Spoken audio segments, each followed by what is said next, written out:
لا الہ الا اللہ، لا الہ الا اللہ، لا الہ الا اللہ۔ تو مومن کو اس دنیا میں بہت واچفل اور بہت ویجیلنٹ رہنا پڑتا ہے، شیطان کسی گناہ کا ارتکاب نہ کروا دے، انسان نیکی کو مس نہ کر لے، چھوڑ نہ بیٹھے، کوئی ایسا کام نہ ہو کہ جس کی وجہ سے انسان اللہ رب العزت کی نظر سے گر نہ جائے۔ چنانچہ نبی علیہ الصلوۃ والسلام کے بارے میں حدیث مبارکہ میں آتا ہے کہ آپ صلی اللہ علیہ وسلم متواصل الحزن اور دائم الفکر تھے۔ آپ کے اوپر ایک غم کی کیفیت ہوتی تھی، ایک غمزدہ شخص جیسے ہوتا ہے۔ اور سیدنا صدیق اکبر رضی اللہ عنہ کے بارے میں آتا ہے رجل حزین، کہ وہ بھی بہت ہی غمزدہ شخصیت تھے۔ ان حضرات کے اوپر غم اس لیے سوار تھا کہ ان کو ہر وقت آخرت کی فکر رہتی تھی۔ سیدنا عمر بن الخطاب رضی اللہ تعالیٰ عنہ کے بارے میں آتا ہے کہ وہ اتنا روتے تھے کہ ان کی دونوں آنکھوں سے جو آنسو ٹپکتے تھے اس کی وجہ سے ان کے رخسار کے اوپر لکیریں بن گئی تھیں، نشان بن گئے تھے آنسوؤں کے ٹپکنے کے۔ حضرت علی رضی اللہ تعالیٰ عنہ ایک رات مسجد میں کھڑے تھے اور کہہ رہے تھے یا صفرا یا بیضا غر غیری، اے سونے اے چاندی میرے غیر کو دھوکہ دے، میں تیرے دھوکے میں آنے والا نہیں ہوں۔ تو ان حضرات کی زندگیوں کا مطالعہ کرنے سے یہ بات سامنے آتی ہے کہ یہ بے پرواہ لوگ نہیں تھے کہ جن کو فکر ہی کوئی نہ ہو اور زندگی میں کوئی غم نہ ہو، پریشانی نہ ہو، بلکہ یہ وہ لوگ تھے جو فکر مند رہتے تھے، اپنی آخرت کے بارے میں ہر وقت سوچتے تھے۔ حضرت عثمان غنی رضی اللہ تعالی عنہ کا قول ہے کہ مومن کو اس دنیا میں 6 قسم کے غم لگے ہوتے ہیں۔ ہر مومن کو اس دنیا میں 6 قسم کے غم لگے ہوتے ہیں۔ پہلا ہے اہل و عیال ذکر سے غافل نہ کر دے۔ قرآن مجید میں اللہ تعالیٰ فرماتے ہیں یا ایھا الذین آمنوا لا تلھکم اموالکم ولا اولادکم عن ذکر اللہ، اے ایمان والو تمہارا مال اور تمہاری اولاد تمہیں اللہ کی یاد سے غافل نہ کر دے۔ آپ دیکھیں آج انسان غفلت میں پڑتا ہے تو کام کاروبار بزنس کی وجہ سے، اموالکم، یا پھر پڑتا ہے تو اپنے بیوی بچوں کی وجہ سے۔ یہ 2 ہی چیزیں ہیں جو انسان کے لیے غفلت کا سبب بنتی ہیں۔ کیسے؟ اب ذرا غور کیجئے گا۔ مثال کے طور پہ شادی بیٹے کی کرنی ہے تو بیٹے کی شادی میں اتنی مصروفیت، نمازیں قضا کر بیٹھتے ہیں، شادی میں اتنی مصروفیت کہ باقی دینی کام ایک طرف رہ جاتے ہیں۔ پھر ذرا دیکھیے کہ شادی سے پہلے سب روٹھے ہوئے رشتہ داروں کو منا لیتے ہیں، اگر گھر میں کام کرنے والا بھی کوئی ناراض تھا، ڈرائیور تھا یا کوئی اور، تو اس کو بھی منا لیتے ہیں کہ جی خوشی کا موقع ہے، ہر کسی کو منا لیں۔ تو اتنی اچھی تیاری کی، سب کو منا لیا روٹھے ہوئوں کو، لیکن جب شادی کا وقت آیا تو مخلوط محفل ہو گئی، مرد عورتیں بے حجاب ایک دوسرے کے سامنے ہیں، بے پردہ ہو گئے، تو شادی کے موقع پہ اللہ اور اس کے رسول کو ناراض کر دیا۔ اس کا مطلب یہ کہ جو ایک ڈرائیور کو اہمیت دی کہ اس کو منایا گیا، اتنی اہمیت تو اپنے رب کو بھی نہ دی گئی، اتنی اہمیت تو نبی علیہ الصلوۃ والسلام کو بھی نہ دی گئی۔ ہمیں یہ چاہیے تھا کہ ہم اس شادی کے موقع پہ ایسے سنت طریقے سے کرتے، کوئی گناہ نہ ہوتا، اللہ اور اس کے رسول صلی اللہ علیہ وسلم راضی ہو جاتے۔ آج کتنے لوگ ہیں جو ان شادی کی بیاہ اور رسوم میں لگ کر شریعت کے خلاف کام کر لیتے ہیں، تو معلوم ہوا کہ مال اور اولاد یہ دھوکہ ہے، واچفل رہنا چاہیے۔ سیدنا صدیق اکبر عنہ کو ایک دفعہ ان کی اہلیہ نے کہا کہ بڑا میرا دل چاہتا ہے کہ کوئی سویٹ ڈش بناؤں، تو آپ مجھے کچھ دے دیں۔ انہوں نے فرمایا میں تو بیت المال سے صرف اتنا لیتا ہوں کہ جو عام غذا کے لیے میرے لیے کافی ہو، میں ایکسٹرا تو نہیں لیتا۔ انہوں نے کہا ٹھیک ہے۔ اب انہوں نے کیا کیا کہ تھوڑا تھوڑا پیسہ بچانا شروع کر دیا گروسری میں سے، حتیٰ کہ ایک دن انہوں نے حلوہ بنایا، تو جب سیدنا صدیق اکبر عنہ نے دیکھا تو انہوں نے پوچھا کہ یہ حلوہ کیسے بنایا؟ انہوں نے کہا کہ میں تھوڑا تھوڑا پیسہ بچاتی رہی، اتنے پیسے ہو گئے کہ میں سویٹ ڈش بنا سکوں۔ تو صدیق اکبر عنہ نے فرمایا کہ دیکھو میں بیت المال سے لیتا ہوں، اتنا لے سکتا ہوں جتنا ایک عام بندہ لیتا ہے، اور عام بندے کو سویٹ ڈش کے لیے آسانی نہیں ہوتی۔ یہ کہہ کر جتنا انہوں نے پیسہ اکٹھا کیا تھا، آئندہ تنخواہ میں سے اتنا پیسہ لینا کم کر دیا۔ سیدنا عمر رضی اللہ تعالیٰ عنہ کے پاس ایک مرتبہ مال غنیمت میں بہت سی خوشبو آئی، تقسیم کرنے کا وقت آیا تو آپ کی بیوی نے کہا کہ حضرت میں خوشبو تقسیم کر دیتی ہوں۔ فرمایا نہیں، کسی اور عورت کو کہتا ہوں۔ انہوں نے پوچھا کیوں، آپ کو مجھ پہ اعتماد نہیں کہ میں ٹھیک ٹھیک تقسیم کروں گی؟ فرمایا یہ تو اعتماد ہے کہ ٹھیک ٹھیک تقسیم کرو گی، لیکن جب آپ خوشبو کو تقسیم کر رہی ہوں گی اس وقت اگر آپ کے ہاتھ پر کچھ خوشبو لگی یا اس کی خوشبو آپ نے سونگھی تو یہ کس کھاتے میں جائے گی؟ میں یہ بھی نہیں چاہتا کہ امیر المومنین کی بیوی خوشبو میں سے تھوڑا سا بھی زیادہ حصہ حاصل کرے۔ سوچئے کہ وہ لوگ اس معاملے میں کس قدر محتاط ہوتے تھے۔ عمر بن عبدالعزیز رحمۃ اللہ علیہ، ان کی رشتہ دار عورت آئی، کہنے لگی کہ آپ کے حکم سے بیت المال سے کوئی پیسہ بھی کسی کو دیا جا سکتا ہے، تو میرے لیے آپ کچھ کر دیں۔ انہوں نے کہا کہ میں تو نہیں ایسے کسی کو فیور کر سکتا۔ انہوں نے کہا کہ آخر میں تمہاری رشتہ دار ہوں۔ ان کا رشتہ دار ہیں، لیکن میں آپ کو اتنا ہی دے سکتا ہوں جتنا ہر مسلمان کا حق ہے، اس سے زیادہ نہیں دے سکتا۔ پھر اس کے بعد عمر بن عبدالعزیز رحمۃ اللہ علیہ نے کہا کہ آگ جلائی جائے۔ جب آگ جلائی گئی تو آپ نے گوشت منگایا اور اس کو آگ کے اوپر بھونا۔ جب وہ بھن رہا تھا تو آپ نے اپنی اس رشتہ دار عورت کو بلا کر کہا کہ دیکھو، آپ جو مجھے کہہ رہی ہو نا کہ آپ مجھے دوسروں سے زیادہ دے دو، آپ چاہتی ہو کہ جہنم میں میرا بدن اس طرح جل رہا ہو جس طرح آگ کے اوپر یہ گوشت کی بوٹی جل رہی ہے۔ تو پہلا غم کہ اہل و عیال ذکر سے غافل نہ کر دیں، اور دوسرا غم کہ دنیا آخرت سے غافل نہ کر دے۔ فرمایا وَمَا الْحَيَاةُ الدُّنْيَا إِلَّا مَتَاعُ الْغُرُورِ، یہ دنیا کی زندگی تو دھوکے کی متاع ہے۔ چنانچہ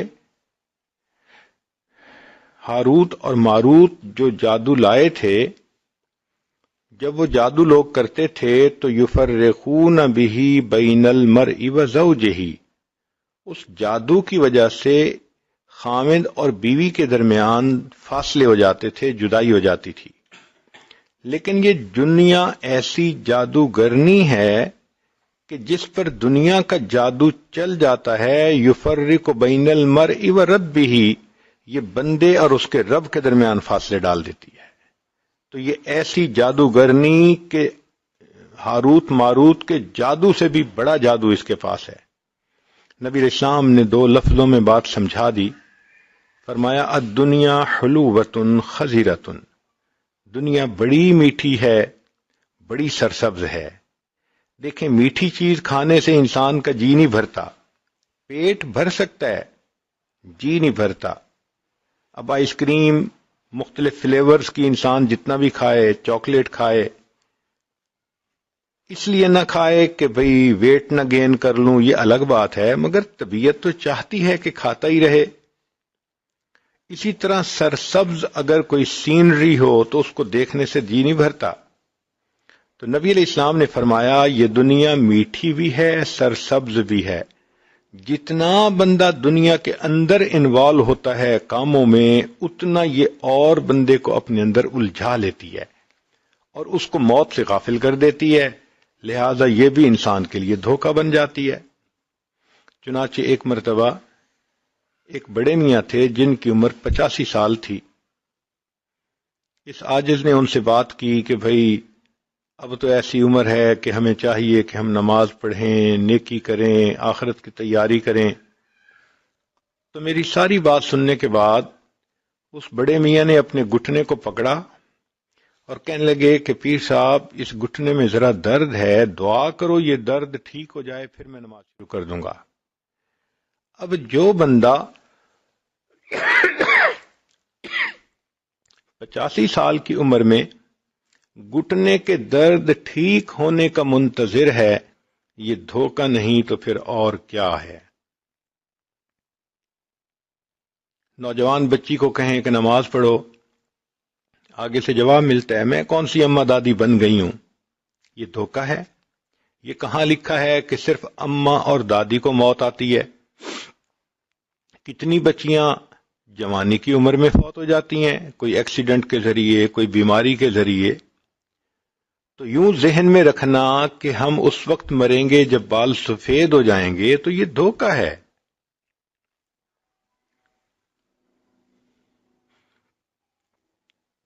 ایک مرتبہ میدان عرفات میں وقوف عرفہ کا وقت تھا، سب لوگ دعائیں مانگ رہے تھے۔ ایک بڑے میاں 2-3 نوجوانوں کے ساتھ بیٹھے شادی بیاہ کی باتیں کر رہے تھے۔ تو مجھے عجیب سا لگا کہ وقوف عرفہ میں تو دعا مانگنے کا وقت ہوتا ہے، اتنا قیمتی وقت ہے، اور یہ بڑے میاں ان کے ساتھ اس وقت میں بیٹھ کے یہ نکاح شادی کی باتیں کر رہے ہیں۔ تو میں نے ان سے حال چال پوچھنے کے لیے ان کو سلام کیا۔ میں نے پوچھا کہ آپ کا کیا حال ہے؟ کہنے لگے جو گزر جائے واہ واہ ہے۔ تو اس پر بھی حیرت ہوئی، زندگی تو ایسے لگ رہی تھی کہ چہرے پہ سنت نہیں، نماز کی پابندی نہیں، تو زندگی تو آہ آہ تھی، اور وہ کہتے ہیں کہ جو گزر جائے واہ واہ ہے۔ میں نے پوچھا آپ کی عمر کتنی ہوگی؟ کہنے لگے عمر تو میری 72 سال ہے، لیکن میرا دل 25 سے اوپر نہیں گیا۔ اب میدان عرفات میں وقوف عرفہ کے وقت جو بوڑھا بیٹھ کر یہ کہے کہ میرا دل 25 سے اوپر نہیں گیا، یہ دھوکہ نہیں تو اور کیا ہے؟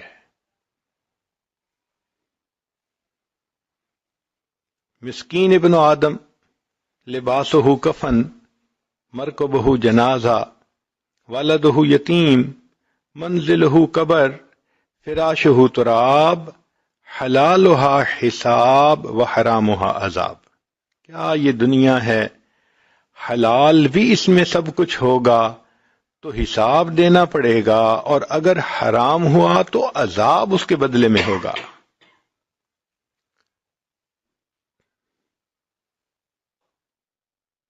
تیسرا غم ہر مومن کو یہ ہوتا ہے کہ شیطان اعمال کو باطل نہ کر دے۔ چنانچہ شیطان ہمارا دشمن ہے۔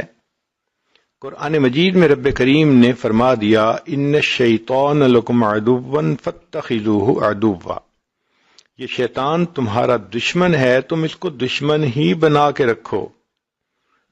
اور یہ شیطان ہمیں خیال ڈالتا رہتا ہے گناہوں کے، اور چونکہ ہمارے اپنے نفس کی اصلاح نہیں ہوتی تو ہم شیطان کے آئیڈیا کے پیچھے پڑ جاتے ہیں اور گناہوں میں لگ جاتے ہیں۔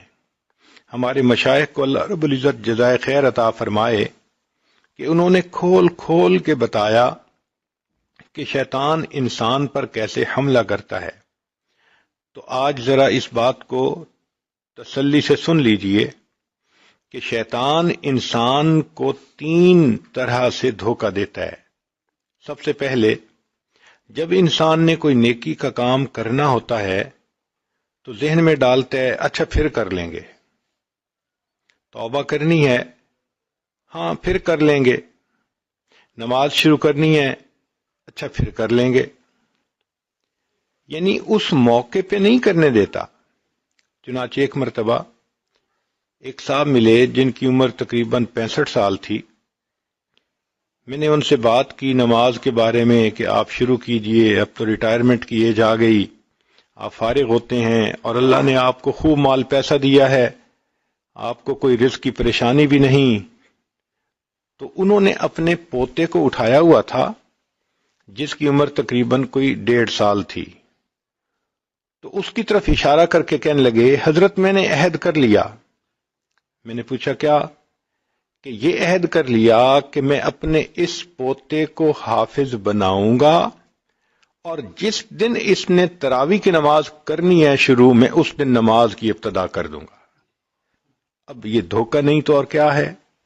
بھئی بتائیں، آپ کا پوتا اتنا بڑا ہوگا کہ یہ حافظ بن جائے گا، پھر کیا اس وقت تک آپ بھی زندہ رہیں گے؟ کیا شیطان نے ذہن میں ڈال دیا کہ جی میں بچے کو پوتے کو پہلے حافظ بناؤں گا، پھر جب یہ تراویح کی نماز پڑھانے لگے گا تو اس کے پیچھے جب میں نماز پڑھوں گا تو بس پھر میں نماز کی پابندی کروں گا۔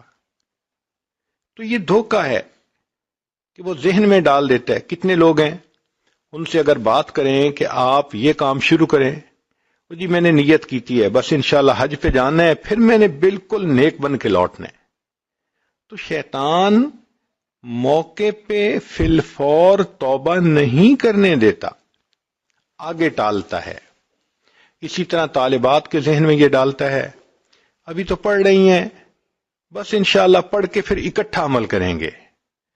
جس طالبہ نے یہ سوچا کہ پڑھنے کے بعد اکٹھا عمل کروں گی، آپ سمجھ لیں کہ وہ عمل سے محروم رہے گی۔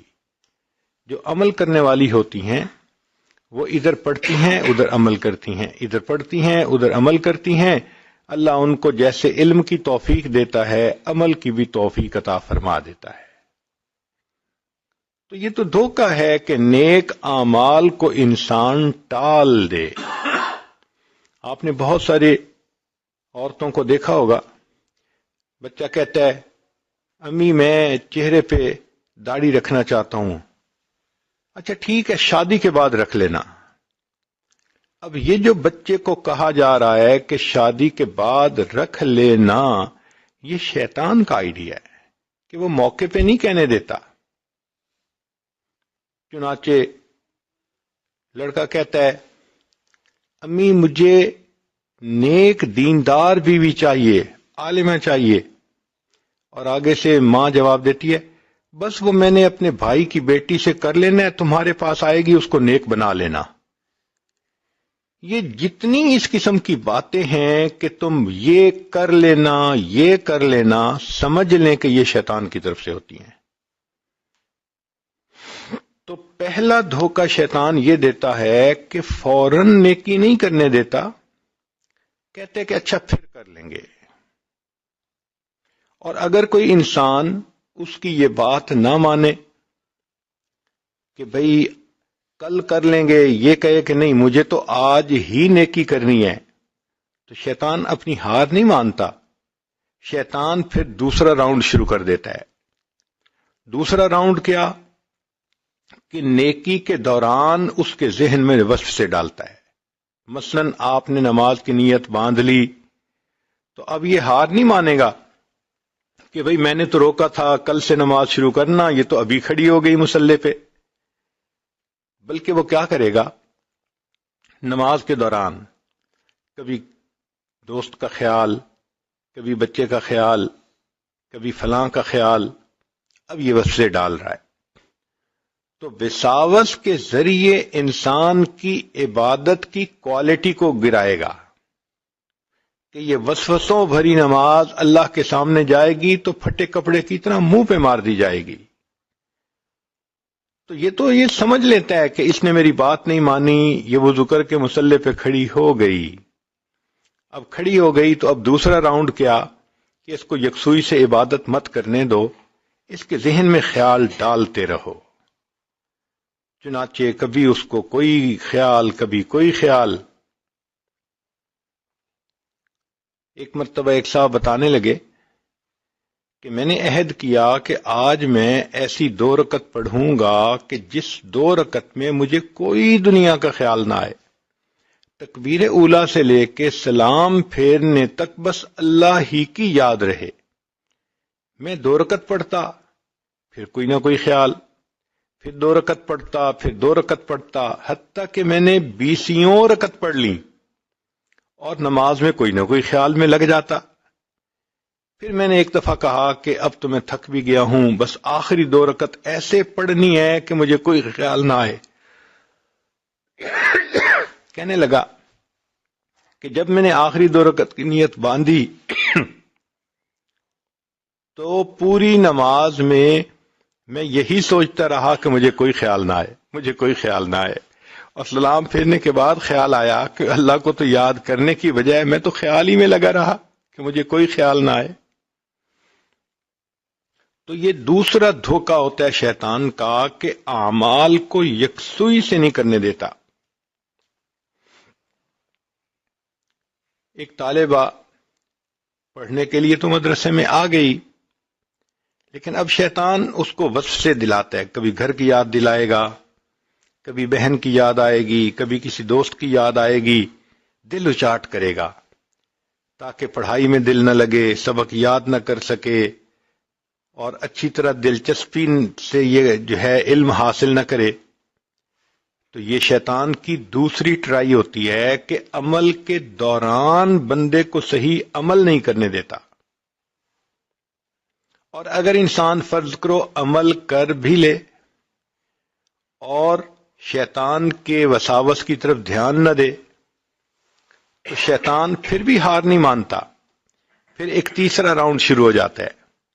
اس تیسرے راؤنڈ میں شیطان کوشش کرتا ہے کہ اس کا کیا ہوا عمل ضائع ہو جائے.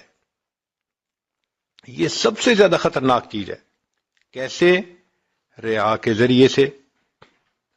چنانچہ ایک صاحب بات کرنے لگے، جب میں 4تھی مرتبہ حج پہ گیا تو یہ ہوا تھا. اب بتائیں کہ بھئی حج پہ گئے تھے یہ ہوا تھا، اس میں 4تھی مرتبہ کہنے کی کیا ضرورت تھی؟ ریاکاری، کہ دوسروں کو پتہ چلے کہ میں نے 4 حج کیے ہیں. ریا کی وجہ سے عمل ضائع. مؤذن کو مسجد میں آ کر بتائیں گے، آج آپ نے فجر کی جب اذان دی تو آپ نے یوں کیا، میں تو اصل میں تہجد میں جاگا ہوا ہوتا ہوں. بھائی کیا ضرورت تھی لوگوں کے سامنے یہ سب کچھ بتانے کی؟ اس کو کہتے ہیں ریاکاری، کہ دوسروں کے سامنے دکھاوا کرنا. اس ریا سے کیا ہوا عمل ضائع ہو جاتا ہے. اور پھر دوسرا حسد سے ضائع کرنا. حدیث پاک میں آتا ہے الحسد یاکل الحسنات کما تاکل النار الحطب، کہ جس طرح آگ خشک لکڑی کو کھا لیتی ہے، حسد اس طرح انسان کی ہوئی نیکیوں کو کھا لیتا ہے. اب کبھی کلاس فیلو لڑکی کے ساتھ حسد کر دیا، کبھی رومیٹ کے ساتھ حسد ہو گیا. ایسی بری بیماری ہے یہ حسد کہ انسان کے کیے ہوئے عمل ضائع ہو جاتے ہیں. کبھی کبھی انسان کلمات کفر زبان سے نکلوا دیتا ہے اور پچھلے سارے عمل ضائع ہو جاتے ہیں. چنانچہ کلمات کفر کا بھی پتہ ہونا چاہیے. علماء نے کتابوں میں لکھے ہیں. چنانچہ مالا بدمن میں حضرت قاضی ثناء اللہ پانی پتی رحمۃ اللہ علیہ نے کلمات کفر کا بیان بھی کیا. فارسی کی کتاب ہے. اس میں انہوں نے یہ مسئلہ بھی لکھا کہ اگر 2 عورتیں بات کر رہی تھیں اور ایک نے بات کرتے ہوئے کہا کہ بھئی شریعت کا تو یہ حکم ہے، اور دوسری نے آگے سے کہہ دیا رکھ پرے شریعت کو فقد کفر، اس نے کفر کا ارتکاب کر لیا. اب بتائیں یہ اتنا نازک مسئلہ ہے کہ اگر کسی نے شریعت کی بات کہی جی کہ یہ تو شریعت کی بات ہے، اور سننے والی عورت آگے سے کہہ دے گی کہ رکھ پرے شریعت کو، تو ان الفاظ کے کہنے سے کفر کا ارتکاب کیا، پچھلے سارے اس کے عمل ضائع ہو گئے۔ اسی طرح انسان شرک کے ذریعے سے بھی ضائع کروا دیتا ہے، کیونکہ شرک ایسا برا گناہ ہے کہ جس کی وجہ سے لَيَحْبَطَنَّ عَمَلُكَ، اللہ فرماتے ہیں کہ آپ کے کیے ہوئے عملوں کو ہم ضائع کر دیں گے۔ تو دیکھیں شیطان پیچھا نہیں چھوڑتا، 3 موقعوں پہ یہ دھوکہ دیتا ہے۔ عمل سے پہلے دھوکہ دیتا ہے کہ عمل کو ڈیلے کرواتا ہے، بعد میں کر لینا، اور اگر انسان اس کی یہ بات نہ مانے تو عمل کے دوران دھوکہ دیتا ہے کہ وصف سے ڈال کے غافل کرتا ہے۔ اور آج اکثر و بیشتر نمازیں اسی طرح سے دنیا کے خیالات میں، چنانچہ ایک مسجد میں امام صاحب نے 4 رکعت کی نیت باندھی، لیکن انہیں شبہ ہوا کہ میں نے 2 رکعت پڑھی ہیں یا 4 پڑھی ہیں۔ انہوں نے سلام پھیر کے مقتدی لوگوں سے پوچھا، بھئی 2 پڑھی ہیں یا 4؟ کسی کو یقین ہی نہیں تھا کہ 2 ہیں یا 4، سب اپنے اپنے خیالوں میں لگے ہوئے تھے۔ ایک بڑے میاں تھے، وہ کہنے لگے نہیں مولانا پکی بات ہے، آپ نے 2 رکعت پڑھی ہیں، 4 نہیں پڑھی۔ تو مولانا مطمئن ہو گئے، انہوں نے پھر 4 رکعت نماز پڑھا دی۔ نماز پڑھانے کے بعد انہوں نے بڑے میاں کا شکریہ ادا کیا کہ بڑے میاں اللہ آپ کا بھلا کرے، آپ کی وجہ سے پورے لوگوں کی نماز ٹھیک ہو گئی، ہم نے 4 رکعت پڑھ لی، آپ تو بڑی یکسوئی سے نماز پڑھتے ہیں۔ تو بڑے میاں نے جواب دیا، مولانا میرے 4 بیٹے ہیں اور میں ہر رکعت میں ہر بیٹے کے بزنس کے بارے میں سوچتا ہوں، تو آج تو صرف 2 کے بزنس کے بارے میں سوچا تھا، باقی 2 کا رہ گیا، تو مجھے پتہ چل گیا کہ آپ نے 2 رکعت پڑھی ہیں، 4 نہیں پڑھی۔ اور یہ قرب قیامت کی علامات میں سے ہے۔ نبی اسلام نے فرمایا تم دیکھو گے کہ مسجد نمازیوں سے بھری ہوگی، ان کے دل اللہ کی یاد سے غافل ہوں گے۔ تو شیطان پہلا دھوکہ دیتا ہے کہ عمل کرنے میں رکاوٹ ڈالتا ہے، تاخیر کرواتا ہے۔ پھر دوسرا حملہ کہ جب عمل انسان کر رہا ہوتا ہے اس وقت اس کو وساوس کے ذریعے سے غافل کرنے کی کوشش کرتا ہے۔ اور تیسرا حملہ کہ جب انسان عمل کر لیتا ہے حسد کے ذریعے، ریا کے ذریعے، کلمات کفر کے ذریعے، شرک کے ذریعے ان اعمال کو برباد کروا دیتا ہے۔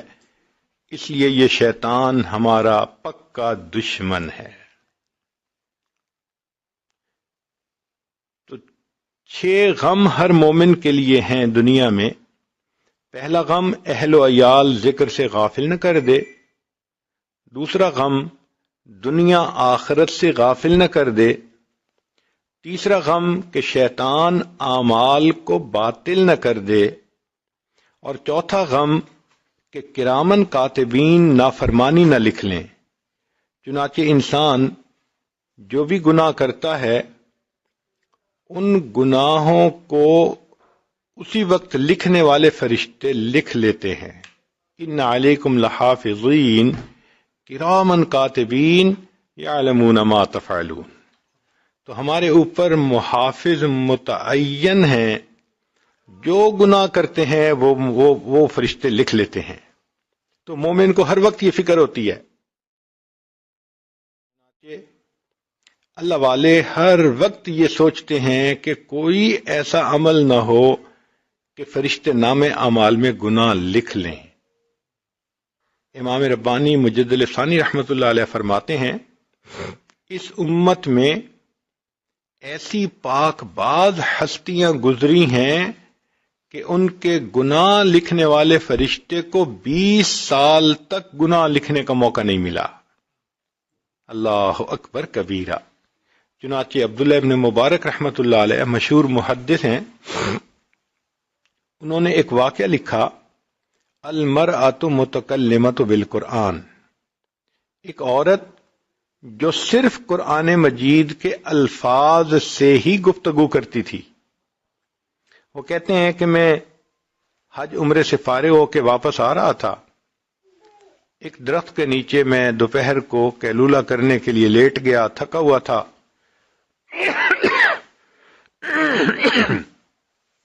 جب میں اٹھا تو میں نے دیکھا کہ اونٹ پہ سوار کوئی سواری قریب آ رہی ہے۔ قریب آنے پر میں نے کہا السلام علیکم، تو جواب میں ایک بڑی عمر کی عورت بولی اور اس نے کہا سلام قولا من رب الرحیم، گویا اس نے میرے سلام کا جواب دے دیا۔ میں نے پوچھا کہ بڑی اماں آپ یہاں اکیلی کیسے آ گئیں؟ اس نے قرآن کی آیت پڑھی وَمَن يُضْلِلِ اللَّهُ فَلَا هَادِيَ لَهُ۔ میں سمجھ گیا کہ یہ راستہ بھول گئی ہے اور اب اس کو راستے کی تلاش ہے۔ میں نے پوچھا کہ اماں آپ کدھر سے آ رہی ہیں؟ کہنے لگی وَأَتِمُّ الْحَجَّ وَالْعُمْرَةَ لِلَّهِ۔ میں سمجھ گیا کہ یہ حج عمرہ کرنے کے بعد واپس آ رہی ہے۔ میں نے پوچھا اماں آپ نے جانا کدھر ہے؟ اس نے کہا ادخلوا المصر انشاء اللہ آمنین۔ تو میں سمجھ گیا کہ یہ شہر جانا چاہتی ہے۔ میں نے بھی شہر جانا تھا۔ میں نے کہا کہ اماں آپ چلیں، میں آپ کے اونٹ کی نکیل پکڑ لیتا ہوں اور آپ کو میں شہر تک پہنچا دیتا ہوں۔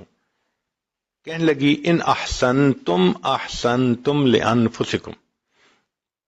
میں سمجھ گیا کہ بھئی اس نے مجھے دعا دی ہے۔ میں چل پڑا۔ اب راستے میں چونکہ راستہ کچھ لمبا تھا تو مجھے عربی کے کچھ اشعار آتے تھے، میں نے وہ پڑھنے شروع کر دیے۔ جب میں نے وہ پڑھے تو اس عورت نے کہا فَقْرَؤُوا مَا تَيَسَّرَ مِنَ الْقُرْآنِ، کہ بھئی اگر تم نے کچھ پڑھنا ہی ہے تو قرآن مجید میں سے کچھ پڑھ لو۔ کہنے لگے میں نے پھر قرآن کی تلاوت شروع کر دی۔ جب شہر کے قریب پہنچے تو میں نے اس سے پوچھا اماں اس شہر میں آپ کا کون ہے؟ اس نے قرآن کی آیت پڑھی المال والبنون زینت الحیات الدنیا۔ تو میں سمجھ گیا کہ اس کے بیٹے ہیں۔ تو میں نے پوچھا کہ آپ کے بیٹوں کے کیا نام ہیں؟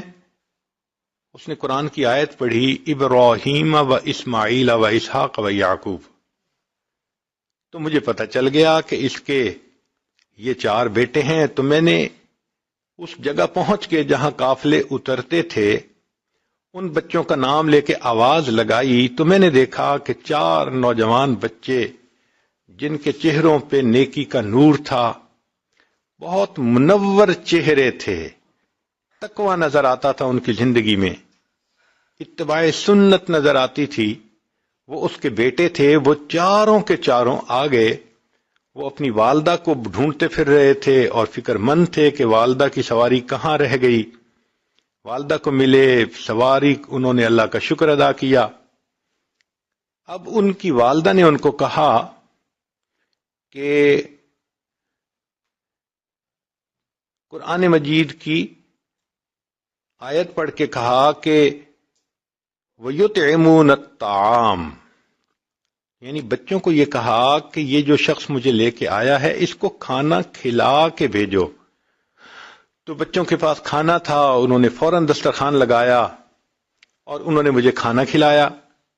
میں کھانا کھا کے اٹھنے لگا تو میں نے ان کا شکریہ ادا کیا تو عورت نے آیت پڑھی انما نطعمکم لوجہ اللہ لا نرید منکم جزاء ولا شکورا۔ عبداللہ مبارک رحمۃ اللہ کہتے ہیں میں بڑا حیران، جب سے یہ عورت مجھے ملی ہے تب سے ہر بات کے جواب میں یہ قرآن کی آیت ہی پڑھ کے جواب دیتی ہے، ہر بات کا جواب قرآن کے الفاظ سے دیتی ہے۔ تو میں نے اس کے بچوں سے پوچھا کہ یہ تمہاری والدہ کا کیا معاملہ ہے؟ وہ کہنے لگے ہماری یہ والدہ قرآن کی حافظہ، حدیث کی عالمہ ہے، اس کے دل میں اللہ رب العزت کے سامنے قیامت کے دن کھڑے ہونے کا اتنا خوف ہے کہ پچھلے 20 سال سے اس کے منہ سے قرآن کے سوا کوئی دوسرا لفظ نہیں نکلا۔ اب اگر سوچئے کہ اس امت میں ایسی عورتیں بھی قیامت کے دن اللہ کے سامنے پیش ہوں گی کہ 20 سال تک ان کی زبان سے قرآن کے سوا کوئی دوسرا لفظ نہیں نکلا، تو وہاں اگر آج کی بچیاں ذرا سی بات میں کسی پہ تہمت ہے، غیبت ہے، کسی کے بارے میں بدگمانی ہے، الزام تراشی ہے، لایانی باتیں ہیں، ہم اپنے نامہ اعمال کو اللہ کے سامنے کیسے پیش کر سکیں گے؟ تو اس لیے ہم ہر وقت فکر مند رہیں کہ کوئی ایسا کام نہ ہو، کوئی ایسا عمل نہ ہو، بات نہ ہو کہ گناہ لکھنے والے فرشتے نامہ اعمال کے اندر گناہوں کو لکھ سکیں۔ پانچواں غم یہ ہوتا ہے کہ ملک الموت غفلت میں نہ پکڑ لے، اس لیے کہ اس دنیا میں انسان جو اعمال کرتا ہے تو نیکی کا اثر بھی موت کے وقت ظاہر ہوتا ہے اور گناہوں کا اثر بھی موت کے وقت ریفلیکٹ ہوتا ہے۔ چنانچہ علماء نے لکھا ہے کہ بہت سارے گناہ ایسے ہیں کہ موت کے وقت انسان کو کلمہ پڑھنے سے محرومی ہو جاتی ہے۔ مثال کے طور پہ زنا کا گناہ ایسا ہے کہ اکثر و بیشتر جو بندہ زنا سے توبہ نہ کرے، موت کے وقت اس کی زبان پہ فالج پڑ جاتا ہے اور وہ کلمہ پڑھنا بھی چاہے تو نہیں پڑھ سکتا۔ حدیث مبارکہ میں ہے کہ کتنے لوگ ایسے ہیں کہ ساری زندگی ان کے نام مسلمانوں کی فہرست میں رہتے ہیں، جب موت کا وقت آتا ہے مسلمانوں کی فہرست سے نام خارج کر دیا جاتا ہے۔ اور ویسے بھی یہ قرب قیامت کا زمانہ ہے جس کے بارے میں نبی الاسلام نے فرمایا یصبح مؤمنا و یمسی کافرا۔ تم دیکھو گے ایک آدمی صبح اٹھے گا ایمان والا ہوگا، شام سونے کے لیے بستر پہ جائے گا ایمان سے خالی ہوگا۔ تو اپنے ایمان کی تو بڑی فکر کرنی چاہیے، کیا پتہ کب موت آ جائے، موت کا کسی کو کچھ پتہ نہیں۔ چنانچہ ایک نوجوان کراچی میں تیسری منزل پہ کچھ کام کر رہا تھا، کھڑکی سے باہر نکل کے اللہ کی شان کے جو پاؤں پھسلا تو وہ نیچے ٹور روڈ کے اوپر آ کے گرا۔ اب تیسری منزل یعنی کہیں 60 فٹ سے وہ نیچے گرا اور اللہ کی شان نہ ہڈی ٹوٹی، نہ جسم پہ کوئی زخم آیا، نہ خون نکلا۔ وہ ایسے اٹھ کھڑا ہوا جیسے کہ کسی نے اٹھا کے زمین پہ رکھ دیا ہو۔ سب لوگ حیران تھے کہ 50-60 فٹ کی بلندی، نیچے پکی سڑک ہو اور پھر بندے کو کوئی چوٹ نہ آئے۔ خیر سب لوگ خوش ہوئے۔ تیسرے دن اس کے 2 دوست تھے، وہ اس کو مبارکباد دینے کے لیے آئے کہ بھی ہم نے سنا آپ تیسری منزل سے گر گئے مگر اللہ نے آپ کو بچا لیا۔ تو وہ بھی کہنے لگا ہاں اللہ کا مجھ پر بڑا فضل ہوا۔ تو وہ دوست کہنے لگے کہ اچھا اب اگر اللہ نے حفاظت کی تو ہمیں مٹھائی کھلاؤ۔ وہ کہنے لگا یہ میرے بالکل گھر کے سامنے ایک مٹھائی کی دکان ہے، میں ابھی وہاں سے تازہ مٹھائی لے کے آتا ہوں۔ انہوں نے کہا بہت اچھا۔ یہ کہہ کے یہ نوجوان اپنے ڈرائنگ روم سے گھر میں آیا اور بیوی کو کہا کہ مجھے پیسے دو، میں مٹھائی لاتا ہوں۔ جب اس نے پیسے لیے اور جانے لگا تو گھر کا فرش دھویا گیا تھا اور ایک جگہ پر تھوڑا سا پانی کھڑا تھا۔ جب اس نوجوان نے پاؤں رکھا تو پاؤں پھسلا، یہ سر کے بل گرا، وہیں اس کی موت آ گئی۔ آپ ذرا غور کیجئے کہ تیسری منزل سے نیچے گرتا ہے تو چوٹ تک نہیں آتی، اور اپنے گھر کے فرش پہ پاؤں پھسلتا ہے تو موت آ جاتی ہے۔ کسی نے سوچا بھی نہیں ہوگا کہ اس کو اس طرح موت آئے گی۔ تو کب موت آئے اس کے بارے میں کوئی بندہ نہیں جانتا۔ فرید بن عطار رحمت اللہ علیہ فرماتے ہیں میں نوجوان تھا، میری عطر کی دکان تھی اور میری دکان پہ چھوٹی چھوٹی شیشیاں تھیں جن میں عطر ہوتی تھی۔ ایک دن ایک بوڑھا آیا اور میری شیشیوں کو وہ بڑے غور سے دیکھنے لگا۔ میں نے کہا بڑے میاں کیا دیکھ رہے ہیں؟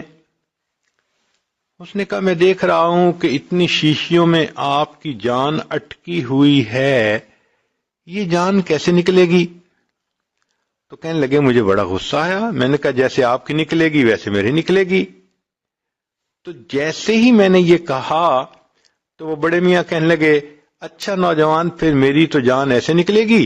اس کے پاس چادر تھی ہاتھ میں, وہ فرش پہ لیٹ گیا اور چادر اپنے اوپر اوڑھ کر کہنے لگا لا الہ الا اللہ محمد الرسول اللہ. میں نے کہا یہ بڑے میاں میرے سامنے کیا ڈرامہ کر رہا ہے. جب میں آگے ہوا اور دیکھا تو واقعی اس کی روح نکل چکی تھی. تو جن لوگوں نے موت کی تیاری کی ہوتی ہے ان کی پھر ایسے روح نکل جاتی ہے. چنانچہ ایک تھے ننھے میاں بھوپالی رحمت اللہ علیہ, بزرگوں میں سے تھے. چنانچہ ان کے بارے میں آتا ہے کہ جب ان پر موت کا وقت آیا تو بہت ان کے قریبی رشتہ دار ساتھ تھے. تو وہ بتا رہے تھے بھئی اب میرے دونوں پاؤں سے جان نکل گئی, بھئی میری دونوں ٹانگوں سے جان نکل گئی, اب میری رانوں سے جان نکل گئی. یہ خود بتا رہے تھے. اچھا بھئی دیکھو میرے دونوں ہاتھوں سے جان نکل گئی. اور پھر آخر پر کہنے لگے اچھا دیکھو اب میرے سینے سے جان نکل رہی ہے, اچھا میں چلتا ہوں, السلام علیکم ورحمت اللہ. یہ کہہ کر کلمہ پڑھا اور فوت ہو گئے. اللہ والوں کی ایسے موت آتی ہے. اللہ اکبر کبیرہ. ایک بزرگ تھے, ان کی بیٹی کا نام تھا حفصہ. وہ 3 سال کی تھی اور اپنے ابو سے بڑی اٹیچڈ تھی, بہت محبت کرتی تھی. ایک دن جب یہ لیٹے ہوئے تھے تو وہ حفصہ آئی اور وہ چاہتی تھی کہ ابو میرے ساتھ بات کریں, میرے ساتھ کھیلیں, مگر یہ بالکل خاموش آنکھیں بند کیے اللہ کی یاد میں لیٹے ہوئے تھے. ان کا آخری وقت قریب تھا. وہ حفصہ آئی, جب اس نے دیکھا کہ ابو ریسپونڈ نہیں کر رہے تو وہ ان کے اوپر لیٹ گئی, اوپر چڑھ گئی. کبھی وہ ان کی آنکھیں کھولنے کی کوشش کرے, کبھی منہ کھولنے کی کوشش کرے. ابو آپ مجھ سے بات ہی نہیں کر رہے, میری بات ہی نہیں سن رہے, مجھے جواب کیوں نہیں دے رہے. جب اس نے کافی کوشش کی اور دیکھا کہ ابو اس کے ساتھ پوری طرح کوآپریٹ نہیں کر رہے, وہ کہنے لگی اچھا ابو میں آپ سے خفا ہوں, میں نے آپ سے کاٹی کر لی. وہ چھوٹی بچی حفصہ اپنے والد سے ناراض ہو کے دوسرے کمرے میں چلی گئی اور اس نے جا کے رونا شروع کر دیا. اب جب ماں نے اس کو روتے ہوئے دیکھا تو اس نے کہا بیٹی کیوں رو رہی ہو؟ اس نے کہا ابو مجھ سے نہیں بولتے, میں نے ابو سے کاٹی کر لی ہے. اس نے کہا آؤ میں تمہیں لے جاتی ہوں, ابو سے تمہاری سلو کروا دیتی ہوں. وہ بیوی اپنی بیٹی کو لے کر آئی اور اس نے اپنے خاوند کو کہا کہ دیکھیں نا حفصہ آپ سے خفا ہے, اس کو منا لیں, یہ آپ سے روٹھ گئی ہے. جب انہوں نے یہ کہا نا حفصہ روٹھ گئی ہے, آپ اس کو منا لیں, تو ان بزرگوں نے آنکھ کھول کر کہا کون سی حفصہ اور کیسی حفصہ, ہم نے تو اپنے یار کو منا لیا, لا الہ الا اللہ محمد الرسول اللہ, کلمہ پڑھا اور ان کی موت آ گئی.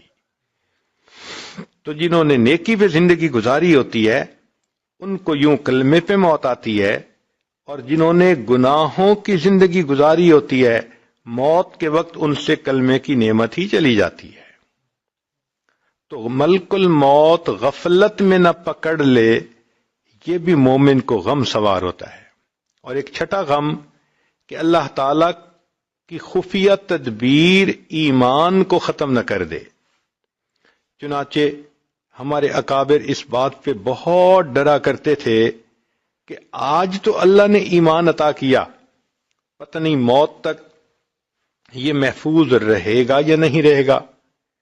امام احمد بن حنبل رحمۃ اللہ علیہ کا واقعہ ہے کہ جب ان کی وفات کا وقت قریب آیا تو ان کے شاگرد قریب تھے, تو شاگرد جو ہیں وہ کلمہ پڑھنے لگے, لیکن امام صاحب صرف لا کا لفظ پڑھتے اور خاموش ہو جاتے. لا, پھر تھوڑی دیر کے بعد لا, پھر لا. تو 2-3 دفعہ انہوں نے صرف لا کا لفظ پڑھا, پورا کلمہ نہیں پڑھا. تو شاگرد بڑے حیران. اللہ کی شان کے تھوڑی دیر کے بعد امام احمد بن حنبل رحمۃ اللہ علیہ کی طبیعت ذرا سنبھل گئی اور وہ ہوش میں آ گئے. تو شاگردوں نے کہا کہ حضرت ہم تو آپ کے پاس کلمہ پڑھ رہے تھے اور آپ کلمہ پڑھنے کی بجائے صرف لا اور لا کہہ رہے تھے. تو امام صاحب نے کہا حقیقت میں اس وقت شیطان میرے سامنے آ گیا تھا اور مجھے کہہ رہا تھا کہ احمد بن حنبل تو ایمان بچا کے دنیا سے چلا گیا، اور میں اسے کہہ رہا تھا لا، نہیں، جب تک میری آخری سانس نہیں نکل جاتی میں اس وقت تک بھی تیرے حملے سے امن میں نہیں ہوں۔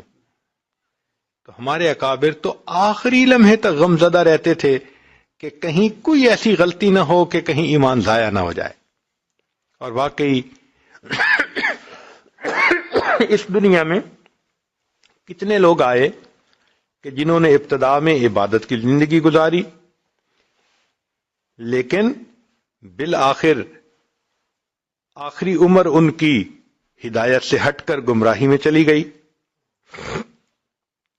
سفیان ثوری رحمت اللہ علیہ ایک مرتبہ بیٹھے ہوئے رو رہے تھے، تو کسی نے کہا کہ حضرت کوئی گناہ سرزد ہو گیا؟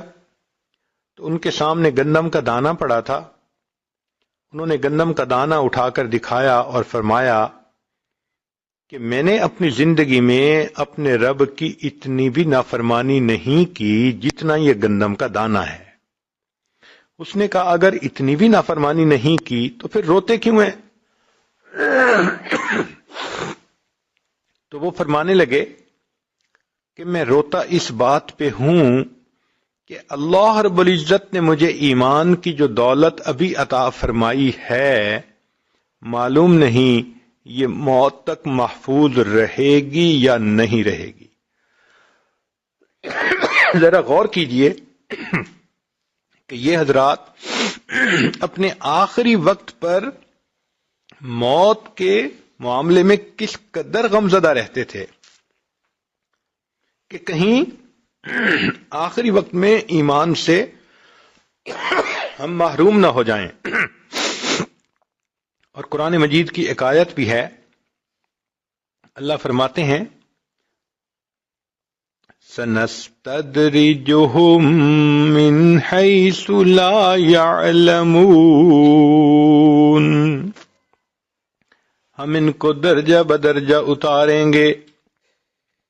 کتنے لوگ ہوتے ہیں نیکی پہ ہوتے ہیں، ایک سنت چھوٹی، پھر دوسری چھوٹی، کبھی تہجد چھوٹی، کبھی تکبیر اولیٰ چھوٹی، ایک ایک عمل زندگی سے نکلتے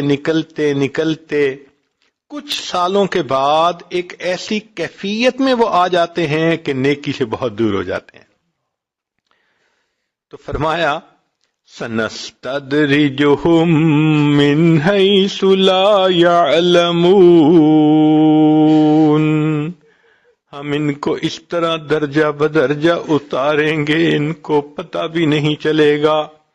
وَأُمْلِي لَهُمْ إِنَّ كَيْدِي مَتِينٌ، ہم ان کو ڈھیل بھی دے دیں گے اور ہماری تدبیر بڑی پکی ہے۔ تو یہ دل میں غم ہوتا ہے کہ اگر کسی بات پہ اللہ تعالیٰ ناراض ہو گئے تو یہ ظاہر میں جو ہم نیکی کے اعمال کرتے پھر رہے ہیں یہ ظاہر ہی رہے گا، اندر سے اصلیت نکل جائے گی اور انجام بالآخر برا ہوگا۔ آخر قرآن مجید میں ہم بلعم باور کے بارے میں پڑھتے ہیں، اللہ تعالیٰ فرماتے ہیں فَمَثَلُهُ كَمَثَلِ الْكَلْبِ، اس کی مثال کتے کی مانند۔ یہ وہ شخص تھا، مفسرین نے لکھا ہے کہ جس نے 400 سال تک عبادت کی اور اتنا بڑا درجہ پا لیا کہ اس کی ہر دعا قبول ہوتی تھی، مستجاب الدعوات بن گیا تھا موسیٰ علیہ السلام کے زمانے میں۔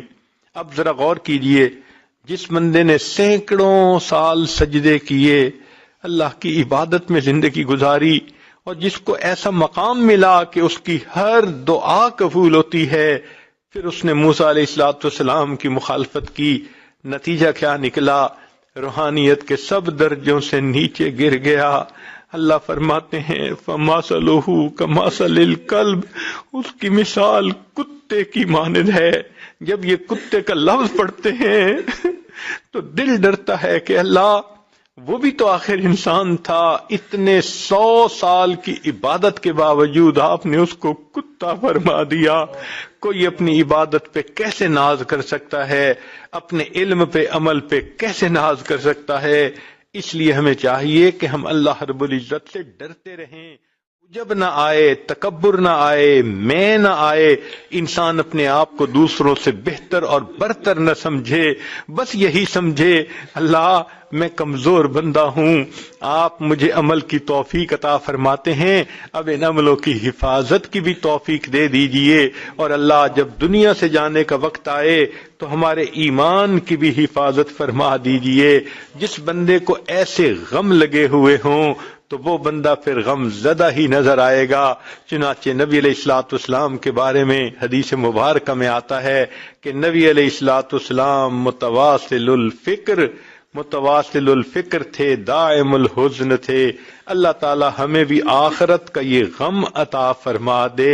ایسا نہ ہو کہ یہ دنیا کا دھوکہ ہمیں بھی غافل کر دے اور ہم ایمان سے جو ہے وہ محروم نہ ہوں. اللہ رب العزت ہم پر رحمت کی نظر فرمائے. جو بچیاں قرآن مجید حدیث مبارکہ پڑھنے کے لیے آئی ہیں، یہ اللہ رب العزت کی مقبول بندیاں ہیں. اللہ نے ان کو چنا ہے اپنے دین کے لیے.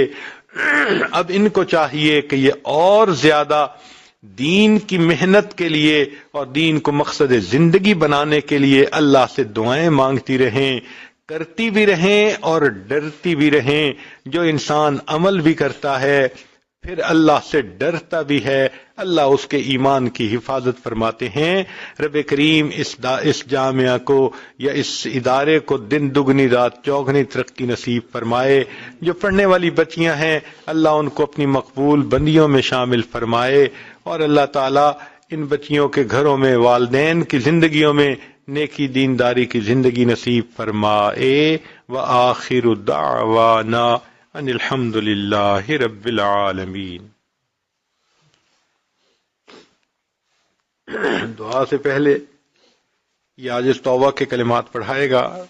تو جو بچیاں پچھلے گناہوں سے سچی پکی توبہ کرنا چاہتی ہیں دل میں نیت کر لیں کہ ہم آئندہ سچی اور سچی زندگی گزارنے کا دل میں ارادہ کر رہی ہیں. الحمد للہ وکفا وسلام علی عبادہ الذین اصطفی. اما بعد، یہ کلمات پڑھیے. بسم اللہ الرحمن الرحیم. لا الہ الا اللہ محمد الرسول اللہ. آمنت باللہ وملائکتہ وکتبہ ورسلہ والیوم الآخر والقدر خیرہ وشرہ من اللہ تعالی والبعث بعد الموت. آمنت باللہ کما ہوا باسمائہ وصفاتہ وقبلت جمیع احکامہ اقرار باللسان وتصدیق بالقلب. اشہد ان لا الہ الا اللہ واشہد ان محمدا عبدہ ورسولہ. استغفر اللہ ربی من کل ذنب واتوب الیہ برحمتک یا ارحم الراحمین. ان کلمات کو پڑھنے سے آپ تو بتائے ہو چکی ہیں. ہمارے مشائخ نے چند معمولات بتائے ہیں، اگر ان کو بھی کریں گی تو انشاءاللہ دل میں اللہ رب العزت کی محبت بڑھے گی. ایک ہے 100 مرتبہ درود شریف صبح شام پڑھنا، 100 مرتبہ استغفار صبح شام پڑھنا، روزانہ قرآن مجید کی تلاوت کرنا. جن دنوں میں نماز خواتین کو معاف ہوتی ہے ان دنوں میں تلاوت نہ کریں، بن کیے اللہ اجر اور ثواب عطا فرما دیتے ہیں. چلتے پھرتے ہر وقت دل میں اللہ تعالیٰ کا دھیان رکھنا.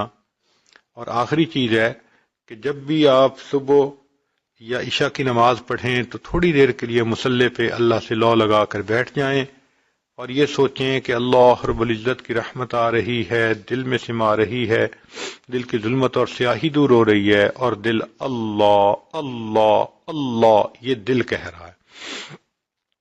انشاءاللہ جب اس طرح سے روزانہ تھوڑی دیر اپنے دل کی طرف دھیان کر کے بیٹھیں گی تو اس کی نورانیت آپ اپنے دل میں محسوس کریں گی۔ ابھی دعا سے پہلے چند منٹ اسی ذکر قلبی کی مراقبے کی مشق کر لیجئے تاکہ پھر ہم دعا کر لیں۔ آنکھوں کو بند کر لیجئے، سر کو جھکا لیجئے، دنیا اور جو کچھ دنیا میں ہے اس سے ہٹ کٹ کے اللہ رب العزت کی یاد میں ڈوب جائیے۔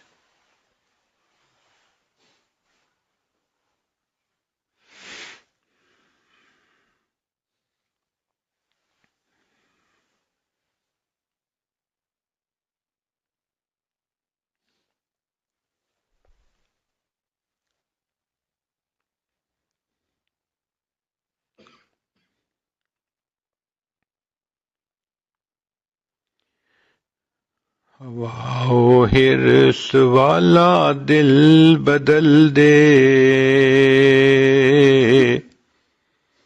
میرا غفلت میں ڈوبا دل بدل دے، بدل دے دل کی دنیا دل بدل دے، خدایا فضل فرما دل بدل دے،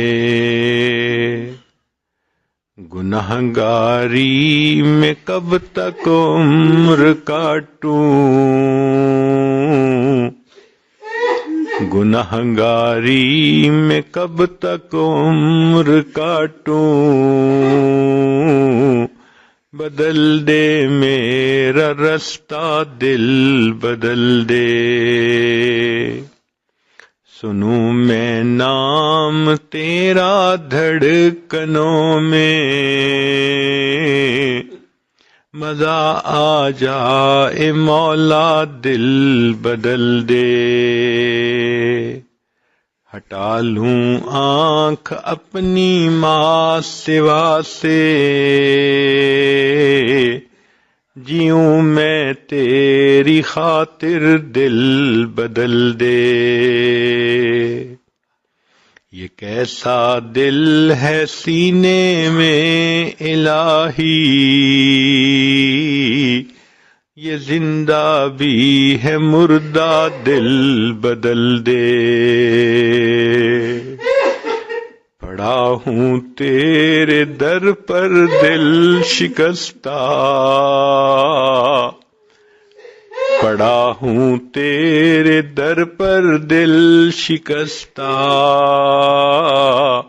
رہوں کیوں دل شکستہ دل بدل دے، تیرا ہو جاؤں اتنی آرزو ہے، تیرا ہو جاؤں اتنی آرزو ہے، بس اتنی ہے تمنا دل بدل دے، میری فریاد سن لے میرے مولا، بنا لے اپنا بندہ دل بدل دے، گنہگاری میں کب تک عمر کاٹوں، بدل دے میرا رستہ دل بدل دے،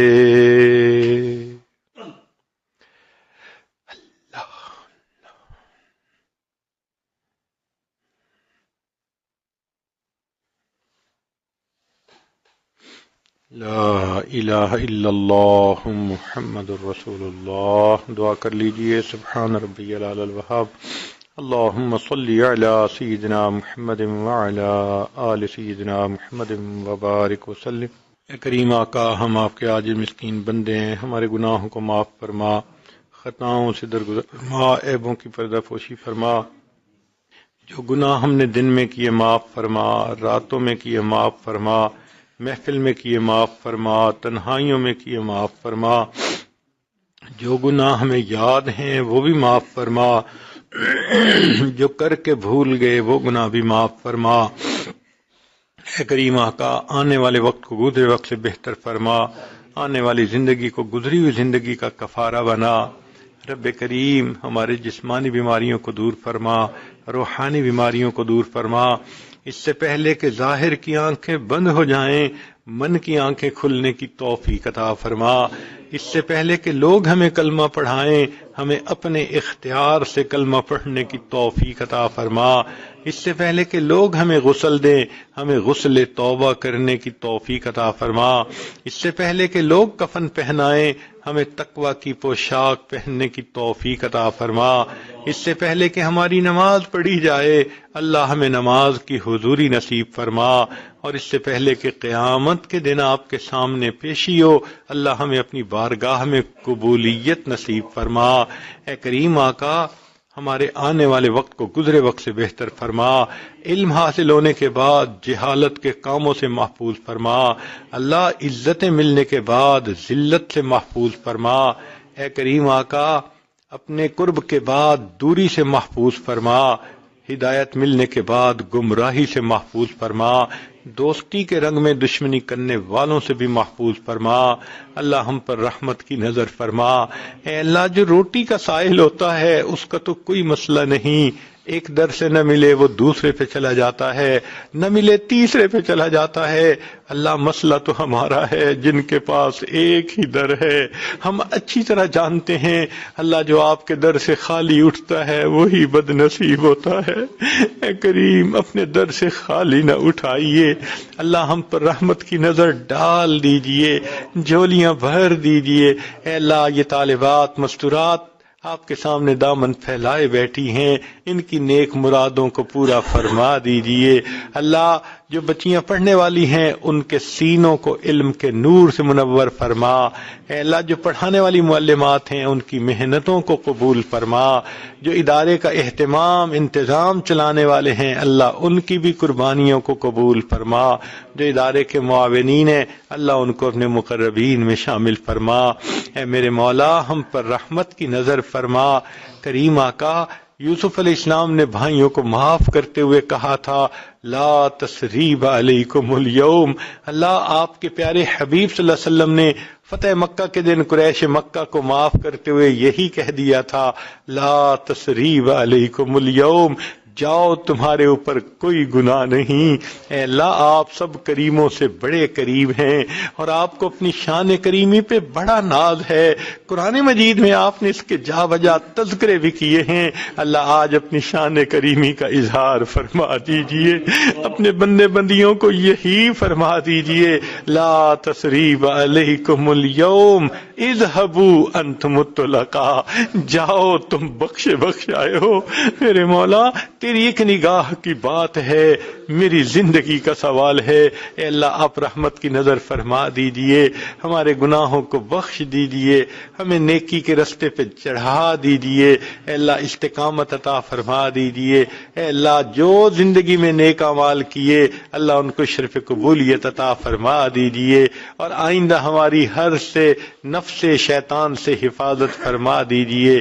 کریم آقا، امت مسلمہ کو عزت رفتہ نصیب فرما، ہمیں بار بار اپنے گھر کا دیدار عطا فرما، اپنے حبیب صلی اللہ علیہ وسلم کے در کی قبولیت والی حاضری نصیب فرما، بیماروں کو شفا عطا فرما، جو مقروض ہیں قرضوں کی ادائیگی کی سبیل پیدا فرما۔ اے اللہ، جو پریشان ہیں پریشانیوں کو ختم فرما، اٹکے کاموں کا ہونا آسان فرما، الجھے کاموں کو اپنی رحمت سے سلجھا۔ اللہ، ہماری ان دعاؤں کو اپنی رحمت سے قبول فرما۔ ہمارے والدین عزیز اقارب مشائخ جو فوت ہو چکے ان کی مغفرت فرما، جن کی آپ نے مغفرت کر دی قرب کے اعلیٰ درجات عطا فرما۔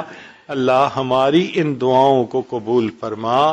ربنا تقبل منا انک انت السمیع العلیم، تب علینا انک انت التواب الرحیم۔ صلی اللہ تعالی علی حبیبہ سیدنا محمد وآلہ واصحابہ اجمعین برحمتک یا ارحم الراحمین۔ لا الہ الا اللہ، لا الہ الا اللہ، لا الہ